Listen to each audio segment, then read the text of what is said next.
ഏൽപ്പിച്ചു കൊടുക്കാം. തുടർന്ന് പ്രിയ സിജിബ മുമ്പോട്ട് കടന്നു വന്നിട്ട് തുടർന്ന് സംസാരിക്കും. നമുക്ക് എല്ലാവർക്കും പ്രാർത്ഥനയോടെ ആയിരിക്കും.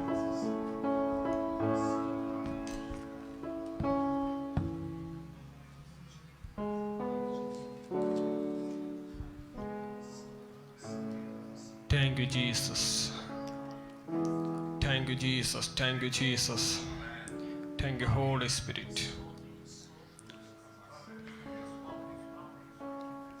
കർത്താവേ, ഈ ഉപവാസത്തിൻ്റെ ഈ 2ാം ദിവസം അങ്ങനെ വീണ്ടും അങ്ങയുടെ സന്നിധി നിർത്തിയിരിക്കുന്ന ഓർത്ത് സ്തോത്രം ചെയ്യുന്ന കർത്താവേ, പരിശുദ്ധാത്മാവേ, നീ ആദ്യം മുതൽ അവസാനം വരെയും ശുശ്രൂഷകളെ ഏറ്റെടുക്കുന്നതിനെ സ്തോത്രം ചെയ്യുന്നു. Holy Ghost, thank you, Jesus.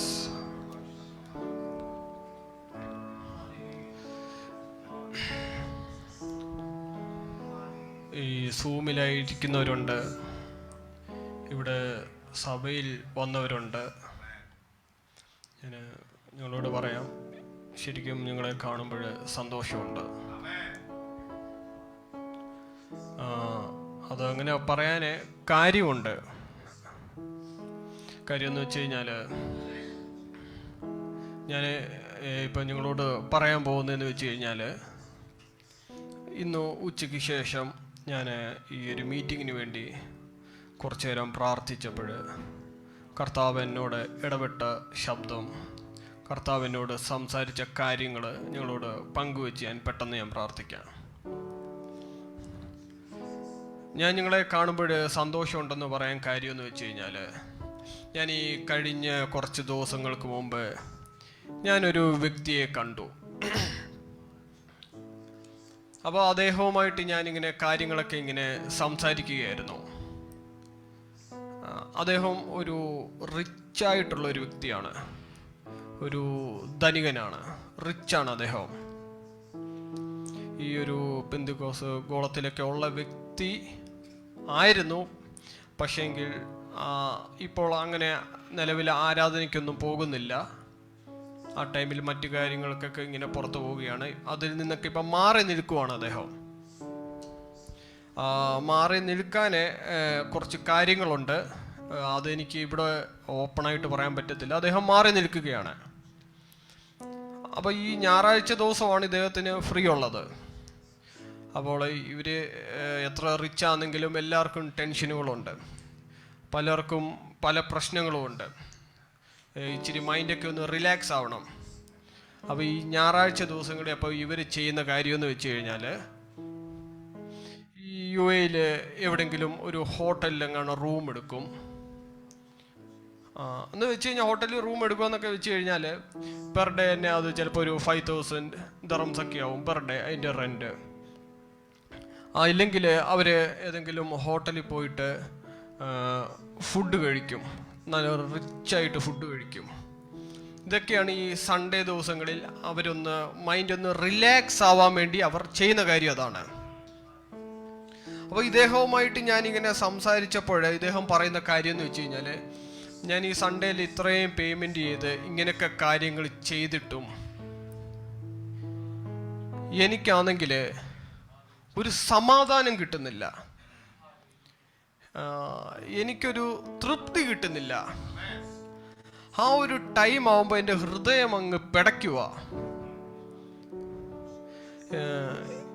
എത്ര പേയ്മെൻറ്റ് ലോകത്തിൽ ചെയ്തിട്ടും എനിക്ക് ആ പണ്ടത്തെ ആ ഒരു ടൈം എത്തുമ്പോൾ, ആ ആരാധനയ്ക്ക് പോകേണ്ട ടൈം എത്തുമ്പോൾ എനിക്ക് ഒരു സമാധാനവും കിട്ടുന്നില്ല എന്ത് ചെയ്തിട്ടും. എനിക്കും മനസ്സിലായ ഒരു കാര്യം, ഇദ്ദേഹം ഇത്രയും പേയ്മെൻറ്റ് ചെയ്തിട്ട് കിടന്ന ബെഡിൻ്റെ കുഴപ്പമല്ല, അല്ല ഈ ഹോട്ടലിൽ നിന്ന് കഴിച്ച ഫുഡിൻ്റെയും പ്രശ്നമല്ല. എത്രയോ വലിയ വലിയ ബിസിനസ്സുകാർ വന്ന് കിടന്നിട്ട് പോകുന്നു, എത്രയോ പേര് കഴിച്ചിട്ട് പോകുന്നു. അവരെല്ലാം വളരെ തൃപ്തിയായിട്ടാണ് പോകുന്നത്. പക്ഷേ എങ്കിൽ ഈ വ്യക്തിക്കൊരു തൃപ്തി കിട്ടുന്നില്ല. ഇദ്ദേഹത്തിൻ്റെ ഹൃദയം അങ്ങ് കിടന്നങ്ങ് ഭയങ്കരമായിട്ടങ്ങ് പിടയ്ക്കുകയാണ്. ഞാൻ അദ്ദേഹത്തിനോട് പറഞ്ഞൊരു കാര്യം, എനിക്ക് മനസ്സിലായ ഒരു കാര്യം എന്ന് വെച്ച് കഴിഞ്ഞാൽ, ആ വന്നു പോകുന്നവരുടെ മേൽ തൃപ്തി ലഭിച്ച് സന്തോഷത്തോടെ പോകുന്നവരുടെ മേൽ ഇല്ലാത്തൊരു ജീവൻ നിന്റെ മേൽ കിടപ്പുണ്ട്. എടാ, ലോകക്കാർക്കില്ലാത്ത ഒരു ജീവൻ ദൈവമകനായ നിന്റെ ഉള്ളിലുണ്ട്. അപ്പോ നീ ഇനി എവിടെ പോയെന്ന് പറഞ്ഞാലും നിനക്ക് കിട്ടാത്ത സമാധാനം ദൈവ സന്നിധിയിൽ വന്നാൽ മാത്രമേ നിനക്ക് ലഭിക്കത്തുള്ളൂ.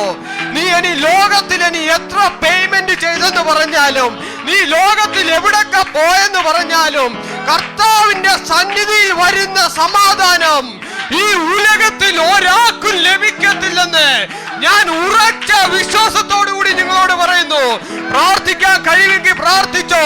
നിങ്ങൾ വന്നിരിക്കുന്നത് സമാധാനം തരുന്ന ദൈവത്തിന്റെ മുന്നിലാണ്. ഇന്ന് നിന്റെ മേൽ പകരുന്നത് ലോകം നൽകുന്ന സമാധാനമല്ല, ദൈവത്തിന്റെ സമാധാനം.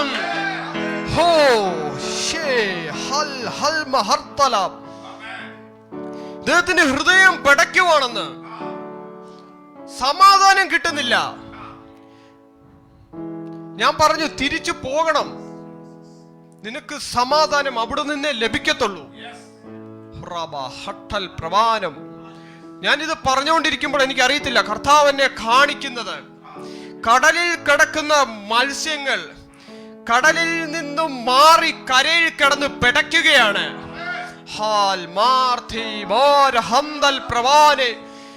കരയിൽ കിടന്ന് പിടയ്ക്കുകയാണ്. വെള്ളം ലഭിക്കാതെ കിടന്ന് പിടയ്ക്കുകയാണ്. മരണം മുന്നിൽ കണ്ടുകൊണ്ട് ഓരോ സെക്കൻഡും മുന്നോട്ട് പോവുകയാണ്. എനിക്കറിയത്തില്ല പരിശുദ്ധാത്മാവ് ആരോടൊക്കെ ഇടപെടുന്നു. നീ മരണപ്പെടത്തില്ല. നീ ദൈവത്തിൽ നിന്നും എത്ര അകന്നവനാണെങ്കിലും നിനക്ക് പ്രാർത്ഥിക്കാൻ കഴിയാതെ നീ ഏതെങ്കിലും മേഖലയിൽ നീ വിട്ടു മാറിയിട്ടുണ്ടോ? കർത്താവ് എന്നോട് പറയുന്നത്, രണ്ടാമത് ഞാൻ കാണുന്ന കാഴ്ച, ഒരു സാധ്യതയും ഇല്ലാത്തടുത്ത് ദൈവത്തിന്റെ ഒരു ഉറവ തുറന്ന് ആ മനുഷ്യത്തെ ഒരു ജലത്തിലോട്ട് കയറ്റുന്നു. മരണത്തിൽ നിന്നും ജീവൻ വന്ന് വലിയൊരു നീന്തൽ സംഭവിക്കുന്നു. ജീവനിൽ വാഴാൻ പോകുന്നു. ആരോടൊക്കെയാ കർത്താവ് ഇടപെടുന്നു? നീ മരിക്കത്തില്ല, നീ മരിക്കത്തില്ല. നീ എത്ര അകന്നവനാണേലും ഒരു സാധ്യതയും ഇല്ലാത്തടുത്ത് കർത്താവിന്റെ ഉറവ തുറന്ന് നിന്നെ ജീവനിലോട്ട് കയറ്റാൻ പോവുകയാണ്. ജീവനിൽ വാഴുക. കർത്താവ് നിന്നെ വിളിച്ചത് ജീവനിൽ വാഴാനാ.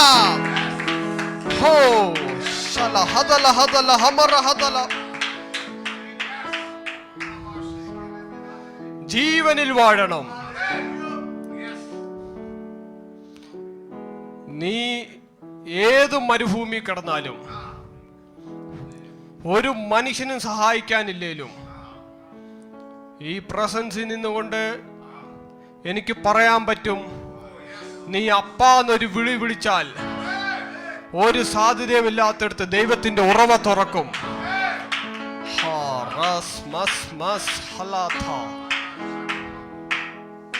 വിഷയങ്ങൾക്ക് വേണ്ടി, വിഷയങ്ങളുടെ പരിഹാരങ്ങൾക്ക് വേണ്ടി, സൊല്യൂഷന് വേണ്ടി പലയിടത്ത് പോവുകയാണ്. സൊല്യൂഷൻ കിട്ടുന്നില്ല. പല വിഷയങ്ങൾക്കും സൊല്യൂഷൻ നൽകുന്നത് പല ഡിപ്പാർട്ട്മെന്റുകളാണ്. നിങ്ങൾ എൻ്റെ കൂടെ ഉണ്ടോ? ഓരോ വിഷയങ്ങൾക്കും സൊല്യൂഷൻ തരുന്ന ഓരോരോ ഡിപ്പാർട്ട്മെന്റുകളാണ്. ഇപ്പോഴേ ഹെൽത്തിന് എന്തെങ്കിലും ഒരു പ്രശ്നം സംഭവിച്ചെങ്കിൽ നമ്മൾ ഹോസ്പിറ്റലിൽ പോകും. ഹോസ്പിറ്റലിൽ പോയാൽ പനി ഉണ്ടെങ്കിൽ ഫിസിഷ്യനെ കാണും. ഇല്ല, ഈ ഓർത്തോമായിട്ട് ബന്ധപ്പെട്ടാണെങ്കിൽ ഓർത്തോളജിയെ കാണും. ന്യൂറോ ആയിട്ടുള്ളത് ന്യൂറോയെ കാണും. ഓരോരോ ഡിപ്പാർട്ട്മെന്റുകളാണ് ഓരോ പ്രശ്നത്തിന് സൊല്യൂഷൻ തരുന്നത്. സർജനെ കാണേണ്ട വിഷയത്തിൽ സർജനെ തന്നെ കാണണം. പാരസെറ്റമോൾ എഴുതുന്നതിന്റെ മുന്നിൽ ചെന്നിട്ട് സർജറിക്ക് കടന്നു കഴിഞ്ഞാൽ അവനെ കിട്ടൂ. പിന്നെ അവനെ നോക്കണ്ട, പിന്നെ അവനെ പെട്ടി നോക്കി വെച്ചാൽ മതി. ഓരോ വിഷയത്തിനും ഓരോ ഡിപ്പാർട്ട്മെന്റാണ് സൊല്യൂഷൻ നൽകുന്നത്. ഈ ബാങ്കിൽ പോയെന്ന് പറഞ്ഞാലും പൈസ വാങ്ങിക്കുന്ന ഒരു ഡിപ്പാർട്ട്മെന്റാ, കൊടുക്കുന്നത് വേറെ ഡിപ്പാർട്ട്മെന്റാണ്. കാര്യങ്ങൾ പറഞ്ഞു തരുന്ന വേറെ ഡിപ്പാർട്ട്മെന്റാണ്. ഇല്ല, നിയമപരമായിട്ട് നിങ്ങൾ നോക്കിക്കോ. ഈ ട്രാഫിക് ഫൈനൊക്കെ വന്നു കഴിഞ്ഞാൽ നമ്മൾ ഒന്ന് RTA പോവും. വിസ സംബന്ധമായിട്ടുള്ള കാര്യങ്ങൾക്ക് അന്ന് നമ്മൾ എമിഗ്രേഷൻ ഡിപ്പാർട്ട്മെന്റിൽ പോവും. ഓരോ വിഷയങ്ങൾക്കും സൊല്യൂഷൻ നൽകുന്നത് ലോകത്തിൽ ഓരോ ഡിപ്പാർട്ട്മെന്റുകളാണ്. മറ്റൊരാൾക്ക് മറ്റൊരു സൊല്യൂഷൻ നൽകാൻ പറ്റത്തില്ല. തരുന്നത് മാത്രമല്ല, രണ്ടാമത്തെ വിഷയം, ഇവരെ കാണണമെങ്കിൽ നമ്മൾ ഒന്നുകിൽ അപ്പോയിന്റ്മെന്റ് എടുക്കണം. 2 അപ്പോയിന്റ്മെന്റ് ഇല്ലെങ്കിൽ അറ്റ്ലീസ്റ്റ് ടോക്കണെങ്കിലും എടുക്കണം. നമ്മൾ എന്നിട്ട് അവിടെ പോയി കണ്ടത്തിലിരിക്കുന്ന കൊക്കിനെ പോലെ അവിടെ ഇരിക്കണം. അവര് വിളിക്കുന്ന ടൈമിൽ നമ്മൾ ചെല്ലണം. എന്നിട്ട് അവരെ ആലോചിക്ക് സൊല്യൂഷൻ തരണോ വേണ്ടെന്ന്. അവരുടെ ടൈം അല്ലെങ്കിൽ നമ്മൾ തിരിച്ചു മടങ്ങി പോകേണ്ടി വരും നമ്മുടെ വിഷയം കൊണ്ട്. അവരുടെ ടൈമിൽ നമ്മൾ അവിടെ ചെല്ലണം. ഇന്ന് ഞാൻ നിങ്ങളോട് പറയാം, ഇന്ന് നീ വന്നിരിക്കുന്നത് സത്യ ദൈവത്തിന്റെ മുന്നിലാണ്. നിന്റെ ദൈവത്തിന് നിന്റെ എല്ലാ വിഷയങ്ങളുടെ സൊല്യൂഷൻ, നിന്റെ ദൈവത്തിന് നിന്റെ എല്ലാ വിഷയങ്ങളുടെ സൊല്യൂഷൻ ഉണ്ട്. നീ ഏത് ഡിപ്പാർട്ട്മെന്റുമായിട്ട് ബന്ധപ്പെട്ട വിഷയത്തിനാണോ കടന്ന് കറങ്ങുന്നത്, ആദ്യം നീ ദൈവത്തിന്റെ മുന്നിൽ വാ. ഏത് സൊല്യൂഷനും കർത്താവ് ചെയ്തു തരും. അച്ഛാ, ഇവിടെ ടോക്കൺ ഇല്ല, ഇവിടെ അപ്പോയിന്റ്മെന്റ് ഇല്ല, ഇവിടെ നിന്നെ ഒരു സെക്യൂരിറ്റി തടയാനില്ല. നിനക്ക് വേണ്ടി തുറന്നു വെച്ചിട്ടുള്ള 24/7 ഓപ്പൺ ചെയ്തിട്ടുള്ള ഒരു കൃപാസനമുണ്ട്. നിനക്ക് ഏത് ടൈമിൽ വേണമെങ്കിലും കേറാം. അപ്പാന്നൊരു വിളി മതി, നിനക്കൊരു മാനസാന്തരത്തിന്റെ ഹൃദയം മതി. നിന്റെ ഏത് പ്രശ്നങ്ങളെ പരിഹരിക്കാൻ നിന്റെ ദൈവം മതിയായവൻ. പ്രാർത്ഥിക്കാൻ കഴിയുന്നവർ പ്രാർത്ഥിക്കണേ.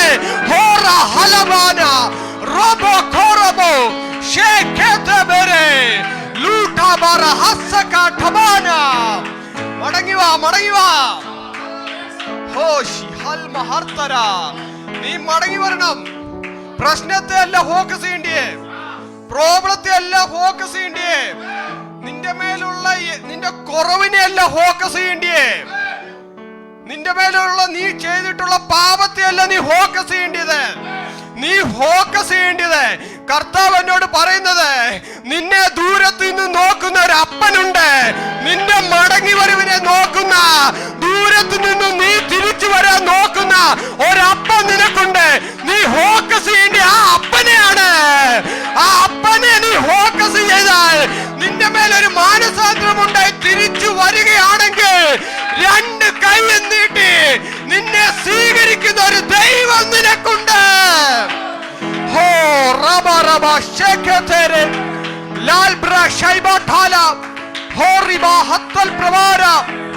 പ്രാർത്ഥിക്കണേ, പ്രാർത്ഥിക്കണേ. ഇന്നിവിടെ വന്നിട്ടുണ്ടെങ്കിൽ ചിലതുകൊണ്ടേ പോകാവൂ. ഇന്ന് നീ ഇവിടെ സമയം ചെലവഴിക്കുന്നുണ്ടെങ്കിൽ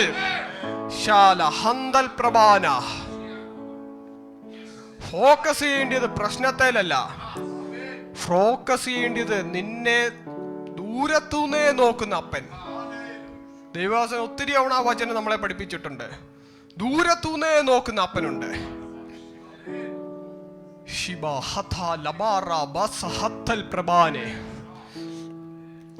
ഈ ഞാൻ ഇന്ന് ഉച്ചയ്ക്കൊക്കെ ഞാൻ ചിന്തിക്കുമായിരുന്നു, ശരിക്കും നമ്മൾ ഈ അപ്പൻ്റെയും ഈ മകൻ്റെയൊക്കെ കഥ പറയത്തില്ല വെച്ചാ, ഇത് പറയുന്ന ടൈമിൽ ഈ ഇളയ മകനെ നമ്മളങ്ങ് ശരിക്കും അങ്ങ് വലിച്ചു കീറുക. മുടിയനായ പുത്രൻ, നമുക്ക് കിട്ടിയ അവസരത്തെ നമ്മളങ്ങ് മുതലാക്കും. മുടിയനായ പുത്രനാണ്, വസ്തുവകകൾ നശിപ്പിച്ചവനാണ്, അപ്പനിൽ നിന്നും അകന്നു പോയവനാണ്. അവനെ എങ്ങനെയൊക്കെ കീറാമോ അങ്ങനെല്ലാം നമ്മൾ കീറും. ഞാൻ ഉച്ചയ്ക്ക് ചിന്തിക്കുമായിരുന്നു വെച്ചാ, എടാ ആ മകൻ തിരിച്ചു വന്നിട്ട് അപ്പൻ ഏറ്റെടുത്തു, പിന്നെ വീണ്ടും അപ്പനെ വിട്ടുപോയതായിട്ട് ബൈബിളിൽ പറഞ്ഞിട്ടില്ല, പിന്നെ പറഞ്ഞിട്ടില്ല. ഞാൻ കർത്താവിനോട് ചോദിക്കായിരുന്നു, കർത്താവെ എത്ര തവണ മടങ്ങിപ്പോയിട്ടുണ്ടോ, എത്ര തവണ വരുവാ മടങ്ങിപ്പോവാ. നമ്മൾ പക്ഷെ പറയുമ്പോഴാ പുത്രനെ അങ്ങ് ശരിക്കും അങ്ങ് പറ്റുന്നിടത്ത് അങ്ങ്. ഞാൻ കർത്താവിനോട് ചോദിക്കുമായിരുന്നു, എത്ര തവണ മടങ്ങിപ്പോയിട്ടുണ്ട്, എന്നിട്ടും ഇന്ന് ഇവിടെ നിൽക്കുന്നുണ്ടെങ്കിൽ ആ ദൂരത്ത് നിന്നും ഫോക്കസ് ചെയ്ത ആ കർത്താവിന്റെ സ്നേഹമാണ്, ആ ദൈവത്തിന്റെ കൃപയാണ് ഇവിടെ നിൽക്കുന്നത്. നിങ്ങൾക്ക് പ്രാർത്ഥിക്കാൻ കഴിയുമെങ്കിൽ പ്രാർത്ഥിച്ചോണം. ആ ഗ്രേസ് നിന്റെ മേൽക്കുമേൽ വർദ്ധിച്ചു വരാൻ പോവുകയാണ്. നീ ആ അപ്പനെ ഒന്ന് ഫോക്കസ് ചെയ്യുകയാണെങ്കിൽ നിന്റെ ഏത് മേഖലയിലാണോ കുറവ്, അവിടെ കർത്താവിന്റെ ഗ്രേസ്.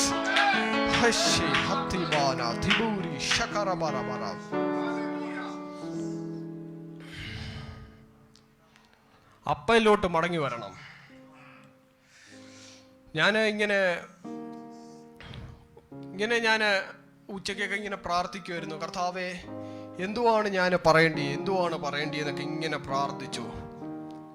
കർത്താവേ, നിന്റെ അടുത്ത് വരുന്നവർക്ക് എന്താണോ വേണ്ടുന്നത് അത് നീ കൊടുക്കുന്നുണ്ട്.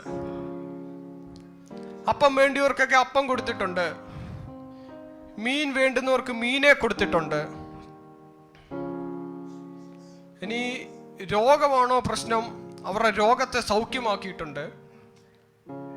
ഭൂതമുള്ളവരുടെ നിന്നും ഭൂതത്തെ പുറത്താക്കി മരിച്ചവനെ ഉയർത്തെഴുന്നേൽപ്പിച്ചു. കർത്താവ് നിന്റെ അടുക്കൽ വരുന്ന ഏത് കാര്യങ്ങളും അങ്ങ് ചെയ്തു കൊടുക്കുന്നുണ്ട്. കർത്താവ്, ഇന്ന് ഇവിടെ ഉപവാസ ദിനത്തിൽ വരുന്ന നിന്റെ മക്കളോട് ഞാൻ എന്താണ് പറയേണ്ടത്? നീ എന്താണ് ഇവർക്ക് വേണ്ടി കൊടുക്കാൻ പോകുന്നത്? നീ ദൈവസഭയുടെ മേൽ എന്താണ് ഇടാൻ പോകുന്നത്?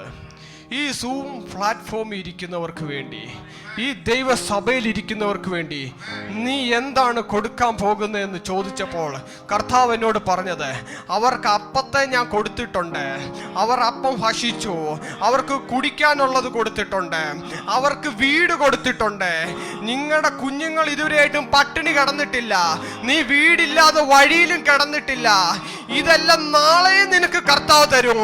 പക്ഷെങ്കിൽ കർത്താവ് എന്നോട് പറഞ്ഞ കാര്യം എന്ന് വെച്ചാൽ, ഞാൻ സഭയുടെ മേൽ ഇനി പകരാൻ പോകുന്നത് days of impartation, പകർച്ചയുടെ ദിനങ്ങളായിരിക്കും.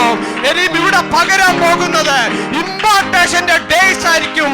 Heavenly impartation, heavenly impartation. പ്രാർത്ഥിക്കാൻ കഴിയുന്നവരൊക്കെ പ്രാർത്ഥിച്ചോ, അന്യഭാഷകളിൽ പ്രാർത്ഥിക്കാൻ കഴിയുന്ന പ്രാർത്ഥിച്ചോ.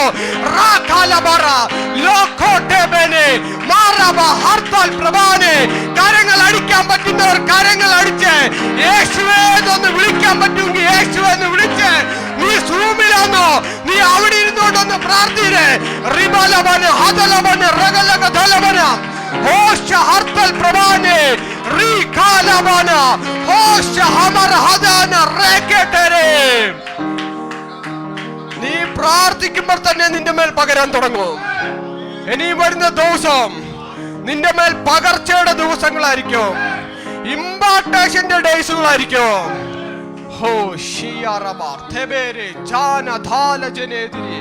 പകർച്ചയുടെ ദിനങ്ങളായിരിക്കും. ഈ പകർച്ചയുടെ ദിനങ്ങളെ പറ്റിയൊക്കെ ഞാൻ ഇങ്ങനെ ശബ്ദം കേട്ടപ്പോൾ ഞാൻ ചോദിച്ചു, കർത്താവേ, ഈ പകരുവാന്നൊക്കെ വെച്ച് കഴിഞ്ഞാൽ എങ്ങനെയുള്ളവരുടെ മേലാണ് കർത്താവ് പകരുന്നേ? എങ്ങനെയുള്ളവരുടെ മേലാണ് കർത്താവ് ഇമ്പാർട്ട് ചെയ്യുന്നേ? കർത്താവ് എന്നോട് പറഞ്ഞൊരു വേട്, എന്നോട് ചേർന്ന് നിൽക്കുന്നവരുടെ മേലെന്നല്ല, എന്നോട് ഒട്ടി നിൽക്കുന്നവരുടെ മേൽ ഞാൻ പകരുമെന്നാണ് കർത്താവിനോട് പറഞ്ഞേ. ഞാൻ ചോദിച്ചു, എന്താ കർത്താവ് ആ വേടെന്താ അങ്ങനെ തന്നെ പറഞ്ഞേ? ഒട്ടി നിൽക്കുന്നവരുടെ മേൽ. കർത്താവിനോട് പറഞ്ഞു, എടാ, ഒരെണ്ണം ചേർത്ത് വെച്ച് കഴിഞ്ഞാൽ അതിനെ വേണമെങ്കിൽ എടുത്തു മാറ്റാം. പക്ഷെ എങ്കിൽ ഒരെണ്ണത്തിനെ ഒട്ടിച്ച് വെച്ച് കഴിഞ്ഞാൽ അതിനെ പറിച്ചെടുക്കാൻ ഇച്ചിരി പാടാ. നീ കർത്താവിനോട് ഒട്ടി നിൽക്കുകയാണെങ്കിൽ, നീ ലോകത്തെ വിട്ട് നീ ദൈവത്തോട് ഒട്ടിച്ചേരാൻ തയ്യാറാണെങ്കിൽ നിന്റെ മേൽ പകരുന്ന ദിവസങ്ങളാണ് ഇത്. ഹെവൻലി ഇമ്പാർട്ടേഷന്റെ ഡേയ്സ് ആണ്. ഹോ റലഖരബന ഹോ റബ ഹംബൽ പ്രവാന ഹോ റിഖര. Heavenly impartation. കർത്താവിനോട് ചേർന്ന് നിൽക്കണം. കർത്താവിനോട് പറഞ്ഞു, 2 വഴിയുണ്ട് മുന്നിൽ. ഒന്ന്, നിന്റെ മേൽ തുറന്ന ലോകം നിൽപ്പുണ്ട്. 2, നിന്റെ മേൽ തുറന്ന സ്വർഗമുണ്ട്. നിനക്ക് ഏത് വേണമെങ്കിലും ചൂസ് ചെയ്യാം. ഭൂമിയുള്ളവർ എൻ്റെ കൂടെ ഉണ്ടോ? ഷാബാന ഹത്തൽ പ്രബാന ലേഖ്യതിബാന ഹസ്മൽ പ്രബാന. 2 വഴികളുണ്ട്. നിനക്ക് ഈ ലോകത്തിന്റെ വഴിയെ പോകണമെങ്കിൽ നിനക്ക് ഫ്രീ ടിക്കറ്റ് ആണ്. ഓരോ ഫോട്ടോ എടുക്കണ്ട. ഒരു വടം വലിക്കുമ്പോൾ നമ്മൾ വെറുതെ വടത്തെ പിടിച്ചോണ്ട് നിന്നേച്ചാ മതി. എതിരാളികൾ നമ്മളെ പൊക്കിക്കൊണ്ട് പോകും. അവരുടെ പോയിന്റിൽ കൊണ്ടുവന്നിടും. നിനക്ക് ലോകത്തിന്റെ വഴിയെ പോണോ? നീ പ്രാർത്ഥിക്കാതിരുന്നേച്ചാ മതി. നീ പ്രത്യേകിച്ചൊന്നും ചെയ്യണ്ട. നീ വചനം ധ്യാനിക്കാതിരുന്നേച്ചാ മതി. നിങ്ങൾ സഭാരാധന ചെറുതായിട്ടൊക്കെ ഒന്ന് മുടക്കി തുടങ്ങിയേച്ചാ മതി. ഒരാഴ്ച വന്നില്ല, അപ്പൊ 2 ആഴ്ച ഇനിയും ഇരിക്കാം. കഴിഞ്ഞ ആഴ്ച വന്നില്ല, അപ്പൊ എന്നാ ഈ ആഴ്ച ഒന്ന്. പണ്ട് ഞാൻ പള്ളിയിൽ പോകുന്ന സമയത്തൊക്കെ ഇങ്ങനെയായിരുന്നു, കണക്കായിരുന്നു. ഇങ്ങനെ മുടക്കിയേച്ചാ മതി. പിശാചി നിന്നെ എടുത്തോണ്ട് അവന്റെ ഫിനിഷിംഗ് പോയിന്റിൽ കൊണ്ടുപോയി വെക്കും. പിശാചി ഫിനിഷിംഗ് പോയിന്റിൽ കൊണ്ടുപോയി വെക്കുന്ന എന്തിനാന്ന് വചനം പറയുന്നതെന്ന് വെച്ചാ, അവൻ അറക്കുവാനും മോഷ്ടിക്കാനും മുടിക്കുവാനുമാണ്. അവന്റെ കത്തി നിന്റെ കഴുത്തി വന്നു കഴിയുമ്പോഴേ അറിയത്തുള്ളൂ. ഇതാണ് ലോകത്തിന്റെ വഴി. എന്റെ അങ്ങനെയായിരിക്കും. പക്ഷെ നിനക്ക് തുറന്ന സ്വർഗത്തിലോട്ട് കയറണമെന്നുണ്ടെങ്കിൽ ഇവിടെ ഫ്രീ ടിക്കറ്റ് ഇല്ല. ഇവിടെ പാസ്റ്ററിന് കൈമടക്ക് കൊടുത്തു കഴിഞ്ഞാൽ നടക്കത്തില്ല. പ്രവാചകന് കൈമടക്ക് കൊടുത്താൽ നടക്കത്തില്ല. അച്ഛാ, ഇവിടെ നീ വില കൊടുക്കുകയാണെങ്കിൽ, ദൈവസന്നിധി നീ വില കൊടുക്കാൻ തയ്യാറാണെങ്കിൽ, നീ മുടക്കാതെ സഭാരാധനയെ വരാൻ തുടങ്ങിയാൽ, നീ മുടക്കാതെ വചനം ധ്യാനിക്കാൻ തുടങ്ങിയാൽ, നീ മുടക്കാതെ പ്രാർത്ഥിക്കാൻ തുടങ്ങിയാൽ, കർത്താവ് നിന്റെ മേലൊരു തുറന്ന സ്വർഗം വെക്കുമെന്ന് പറയുന്നു. തുറന്ന സ്വർഗത്തിലോട്ട് കയറ്.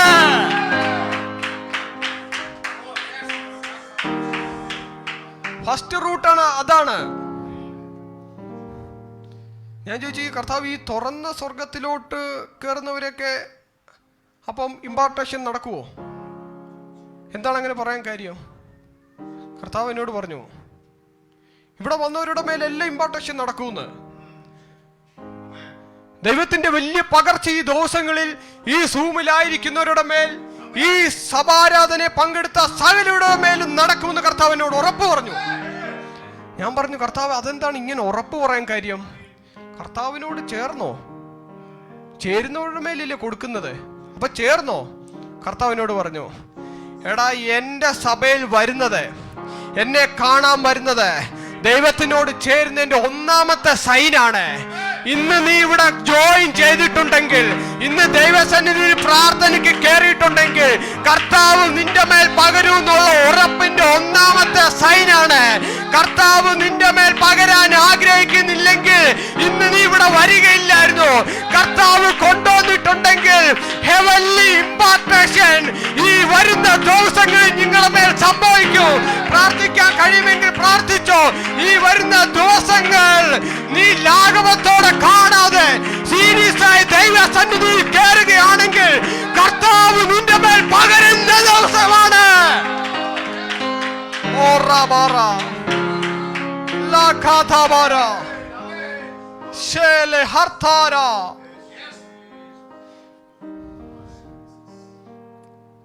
പെട്ടെന്നൊന്നും എല്ലാം നടക്കുമെന്ന് വിചാരിക്കണ്ട. ഈ പെട്ടെന്നൊന്നും വൻമഴ പെയ്തില്ല. ആദ്യം ഏലിയാവ് പ്രാർത്ഥിച്ചു, പിന്നെ കൈപോലൊരു കാർമേഘം കണ്ടു, പിന്നെ മഴ പെയ്തു. ഒറ്റയടിക്ക് മഴയൊന്നും പെയ്തില്ല. ഇത് ഫസ്റ്റ് സൈനാണ് ഇന്നിവിടെ കയറിയതിന്റെ. കർത്താവിന്റെ റിസൾട്ടുകൾ കാണിക്കാൻ പോകുന്ന ദിവസങ്ങളാണ്. ഞാൻ പറഞ്ഞ വേടിനെ നിങ്ങൾ ഒന്നും കൂടെ പിടിച്ചോ. നീ ഇത് ലാഭത്തോടെ കാണാതെ സീരിയസ് ആയി ദൈവസന്നിധിയിൽ മുട്ടുമടക്കാൻ തയ്യാറാണെങ്കിൽ നിന്റെ മേൽ പകർന്നതിന്റെ റിസൾട്ട് നീ തന്നെ എക്സ്പീരിയൻസ് ചെയ്യാൻ പോവുകയാണ്.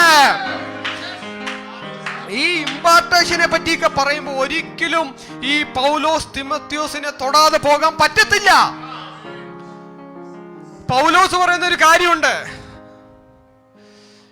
എന്റെ കൈവപ്പിനാൽ നിന്റെ മേൽ കിടക്കുന്ന കൃപാവരത്തെ നീ ജ്വലിപ്പിക്കണം. ഇത് തൊടാതെ ഇമ്പാർട്ടേഷന്റെ വിഷയമൊന്നും മുന്നോട്ട് പോകത്തില്ല. കർത്താവിനെ കാണിച്ചൊരു വാക്യം അതാണ്, നീ ജ്വലിപ്പിക്കണം.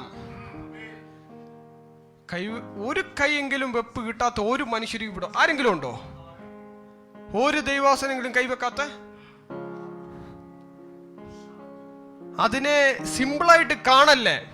ഞാൻ നിങ്ങളോട് പറയാം, ഈ വരുന്ന ദിവസങ്ങളിൽ നിന്റെ മേൽ കൈവെപ്പിനാൽ ലഭിച്ച നിന്റെ മേലുള്ള അനോയിന്റിനെ നീ ജ്വലിപ്പിക്കാൻ തയ്യാറാണെങ്കിൽ കർത്താവ് എന്നോട് പറഞ്ഞത്, ആ മോനെ ഞാൻ കത്തിക്കാൻ തയ്യാറാ.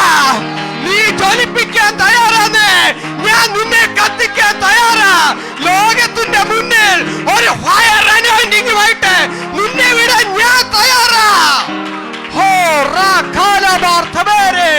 നീ ജ്വലിപ്പിക്കാൻ റെഡിയായ മതി.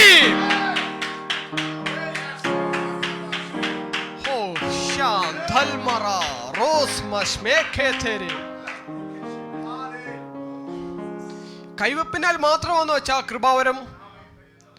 കൈവപ്പിനാൽ മാത്രമാണോ ഇമ്പാർട്ടേഷൻ? കൈവച്ചെങ്കിലേ ഇമ്പാർട്ടേഷൻ നടക്കത്തുള്ളൂ. കൈവെപ്പിന് വേണ്ടി ഞാൻ ഈ ലോകം മൊത്തം നടക്കണോ? കൈവെക്കുന്ന നല്ലതാണ്, ഇമ്പാർട്ടേഷനും അതെല്ലാം വളരെ നല്ലതാണ്. പക്ഷെ കർത്താവ് എന്നോട് ഉച്ചയ്ക്ക് പറഞ്ഞൊരു കാര്യമുണ്ട്, മോനെ കൈവെപ്പിനേക്കാൾ വലിയ ഇമ്പാർട്ടേഷൻ നടക്കുന്നത് നീ സഭാരാധനയിൽ റേമയായിട്ട് വെളിപ്പെടുന്ന വചനത്തെ നീ ക്യാച്ച് ചെയ്യാൻ തയ്യാറാണോ? നിങ്ങൾക്ക് മനസ്സിലാവുന്നുണ്ടോ? ദൈവസഭയിൽ ആരാധനയിൽ ദൈവദാസനിൽ നിന്നും പുറപ്പെടുന്ന വചനത്തെ നീ ക്യാച്ച് ചെയ്യാൻ തയ്യാറാണോ? ആ വചനം ഏറ്റവും വലിയ ഇമ്പാർട്ടേഷനായി നിന്റെ മേൽ സംഭവിക്കും. 1000 പ്രവാചകന്മാർ നിന്റെ മേൽ കൈവെക്കുന്നതിനേക്കാൾ വലിയ ഇമ്പാർട്ടേഷൻ ഒരു വചനത്തെ കയറി പിടിച്ചാൽ സ്വർഗം നിന്റെ മേൽ വീഴുമെന്ന് ആരോടൊക്കെ പറയുന്നു. ഈ ദിവസങ്ങളിൽ നീ വചനത്തിൽ നിന്നോ, ഈ ദിവസങ്ങളിൽ നീ വചനത്തെ ഭക്ഷിക്കാൻ തയ്യാറായോ? നിന്റെ മേൽ സ്വർഗം വലിയ ഇമ്പാർട്ടേഷനുകൾ ഇടും.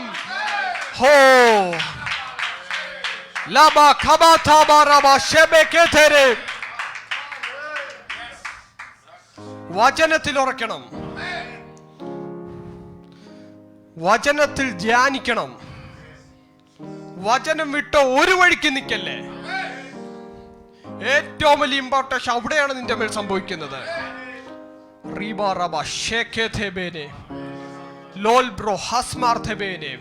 എനിക്കറിയാം, ഞാൻ ഇത് പറഞ്ഞുകൊണ്ടിരിക്കുമ്പോൾ എന്നെ ഇന്ന് ഇവിടെ കേൾക്കുന്നവർ, സൂം പ്ലാറ്റ്ഫോമിൽ കേൾക്കുന്നവർ, നാളെ മുതൽ നിന്റെ മേൽ ഇവിടെ നടക്കുന്ന റേമയായി വെളിപ്പെടുന്ന വചനങ്ങൾ വലിയ ഇമ്പാർട്ടേഷനായി സംഭവിക്കാൻ പോവുകയാണ്.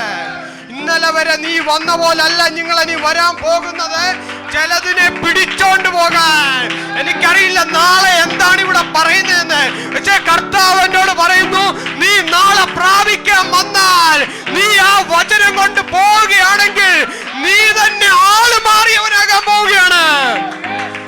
വചനത്തിൽ നിന്നുള്ള ഇമ്പോർട്ടേഷൻ.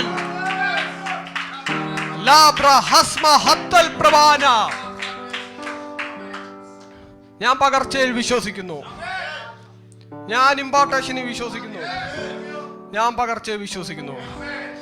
ഞാൻ സമയം കഴിഞ്ഞ് ഞാൻ പെട്ടെന്ന് പ്രാർത്ഥിക്കാൻ പോവുകയാണ്. ഞാൻ പകർച്ചയെ 100% വിശ്വസിക്കുന്നു. ഞാൻ ഈ വിശ്വാസത്തിൽ വരുന്നതിനൊക്കെ മുമ്പ് ഞാൻ ഒരു ഹോസ്പിറ്റലിൽ ഞാൻ ഫുൾ ബോഡി ചെക്കപ്പിന് പോയായിരുന്നു. ഞാൻ ഈ പകർച്ചയെ വിശ്വസിക്കുന്ന ആളാണ്. അപ്പോൾ ഫുൾ ബോഡി ചെക്കപ്പിന് പോയപ്പോൾ ഡോക്ടർ ഈ എല്ലാ കാര്യങ്ങളൊക്കെ ചെയ്തു, ടെസ്റ്റുകളൊക്കെ ചെയ്തിട്ട് ലാസ്റ്റ് ഡോക്ടറിനെ കണ്ടു. ഡോക്ടറിനെ കണ്ടപ്പോൾ ഞാൻ പറഞ്ഞു, ക്ഷീണമൊക്കെ ഉണ്ട് ഡോക്ടറെ. ഡോക്ടർ പറഞ്ഞു, അപ്പന് കൊളസ്ട്രോൾ ഉണ്ടോ? ഞാൻ പറഞ്ഞു, ഉണ്ട്. അപ്പന് ഷുഗർ ഉണ്ടോ? അച്ഛാ ഉണ്ടച്ഛൻ, അപ്പന് ഷുഗറും ഉണ്ട് കൊളസ്ട്രോളും ഉണ്ടെന്ന് പറഞ്ഞു. ഞാൻ സൂക്ഷിക്കണം, പകരാൻ ചാൻസ് ഉണ്ട്. ഞാനന്ന് ശരിക്കും പേടിച്ചു. ശ്രദ്ധിക്കണം, ഫുഡ് എനിക്ക് കൺട്രോൾ ചെയ്യണം, ഇല്ല ഗുളിക കഴിക്കാൻ ചാൻസ് വരും, ഇത് പകരുന്ന സാധനമാണെന്ന് അന്ന് ഞാൻ വിശ്വസിച്ചു. പക്ഷെ ഇന്ന് ആ ഡോക്ടറിനെ കണ്ടു കഴിഞ്ഞാൽ ഞാനൊരു കാര്യം പറയും, അച്ഛാ തെറ്റി, ഇന്ന് ഞാൻ ആള് വേറെയാണ്. ഞാൻ ഇന്ന് വിശ്വസിക്കുന്ന പകർച്ച എന്ന് വെച്ച് കഴിഞ്ഞാൽ 2000 വർഷങ്ങൾക്ക് മുമ്പ് എനിക്ക് വേണ്ടി ക്രൂശിൽ കർത്താവ് ചെയ്തതിനെയാണ് ഞാൻ വിശ്വസിക്കുന്നത്. 2000 വർഷങ്ങൾക്ക് മുമ്പ് കർത്താവിന്റെ രോഗത്തിന് വേണ്ടി ക്രൂശിക്കപ്പെട്ടു. ഇനിയും എന്റെ മേലൊരു രോഗത്തിനും അധികാരമില്ല. ഒരു തലമുറയോ 2 തലമുറയോ മുമ്പ് പകരുന്ന ഒരു ഷുഗറിനേക്കാൾ കൂടുതൽ ഞാൻ വിശ്വസിക്കുന്നത് ദൈവത്തിൽ നിന്നുമുള്ള പകർച്ചയാണ്. അവൻ നിന്റെ രോഗങ്ങൾക്ക് വേണ്ടി ക്രൂശിക്കപ്പെട്ടു. ഇനി നിന്റെ മേൽ രോഗത്തിന്റെ സാധ്യതയില്ല. ക്ലെയിം ചെയ്യാൻ പറ്റുന്നവരൊക്കെ ക്ലെയിം ചെയ്തോടെ, പ്രാർത്ഥിക്കാൻ പറ്റുന്നവരൊക്കെ പ്രാർത്ഥിച്ചോടെ. ക്രൂശിൽ നിനക്ക് സംഭവിച്ചതിനെ നീ വിശ്വസിക്കണം. ക്രൂശിൽ നിന്നുമാണ് നിന്റെ മേലുള്ള പകർച്ച. ഓ റമാന ഹദല പ്രമാന മാസ്മേ ഹെമി ഖാതാര. ഞങ്ങൾക്ക് വേണ്ടി പ്രാർത്ഥിക്കുവാണ്. ഇന്ന് ഞാൻ ഇവിടെ നിങ്ങളോട് പറഞ്ഞതൊന്നും വെറുതെ ആവത്തില്ല. ഇന്ന് നിങ്ങൾ ഒരു മാനുഷിക ശബ്ദവും കേട്ടിട്ടില്ല. ഞാൻ ദൈവത്തിൽ നിന്നും ഡയറക്റ്റ് കേട്ടത് ഞാൻ ഡയറക്റ്റ് നിങ്ങളോട് പറഞ്ഞു. ഞങ്ങൾക്ക് വേണ്ടി പ്രാർത്ഥിക്കുവാണ്. സ്വർഗീയ പിതാവേ, കർത്താവേ, നീ തന്നതിനെ ഞാൻ ഇവരുടെ മേലിട്ടു. കർത്താവേ, ഇവരുടെ മേൽ ഈ വരുന്ന ദിവസങ്ങളിൽ അങ്ങയുടെ വലിയ ഇമ്പാർട്ടേഷനുകൾ സംഭവിക്കട്ടെ. വചനത്തിൽ നിന്നുമുള്ള ഇമ്പാർട്ടേഷനുകൾ സംഭവിക്കട്ടെ. സ്വർഗത്തിൽ നിന്നുമുള്ള പകർച്ചകൾ സംഭവിക്കട്ടെ. അഭിഷേകത്തിന്റെ പകർച്ചകൾ, അങ്ങയുടെ ശക്തിയുടെ പകർച്ചകൾ, കൃപാവരത്തിന്റെ പകർച്ചകൾ അങ്ങിൽ നിന്നും ഒഴുകുന്നതിനെ സ്തോത്രം കർത്താവേ. ഇവർ ആൾ മാറിയവരായി മാറട്ടെ കർത്താവേ. അടുത്ത ഉപവാസ പ്രാർത്ഥനയിൽ ഇവരൊരു അത്ഭുതമായി മുന്നോട്ട് വരട്ടെ കർത്താവേ. ഇവരെ ദൈവരാജ്യത്തിൽ അതിശക്തമായി ഉപയോഗിക്കുന്നതിനെ സ്തോത്രം കർത്താവേ. യേശുവിന്റെ നാമത്തിൽ തന്നെ. നമുക്ക് എല്ലാവർക്കും ദൈവം എഴുന്നേറ്റ് നാട്ടെ. Thank you Lord. ഒരു നിമിഷം കൂടെ. ഹല്ലേലൂയ. ഇന്ന് രാത്രികാലം എന്നോട് എൻ്റെ ദൈവം സംസാരിച്ചെന്ന് വിശ്വസിക്കുന്ന എത്ര പേരുണ്ട്? ഞാൻ 100% ഞാൻ വിശ്വസിക്കുന്നു എന്നോട് ദൈവത്തിൻ്റെ ആത്മാവ് സംസാരിച്ചിട്ടുണ്ട്. ഹല്ലേലൂയ. Thank you Lord. ഇന്ന് ചില ഇമ്പാർട്ടേഷൻസ് തരുന്നൊരു കർത്താവ്.